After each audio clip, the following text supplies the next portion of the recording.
5:54 on this Friday morning with your Morning Rush. Payments to Jeffrey Epstein's victims have stopped. The compensation program said it temporarily ran out of money.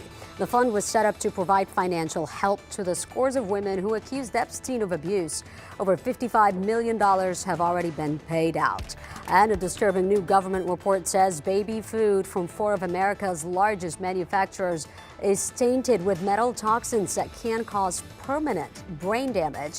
When compared to government limits for bottled water, the results were up to 91 times the arsenic level and up to 177 times the lead level that is allowed. The majority of companies say they're now committed to safety following government rules and are working on voluntary proposals to limit metals.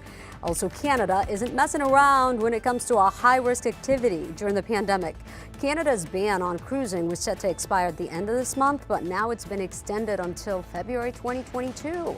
So if you were hoping to cruise to Alaska, that's probably off limits now because many Alaskan cruises actually depart from Vancouver.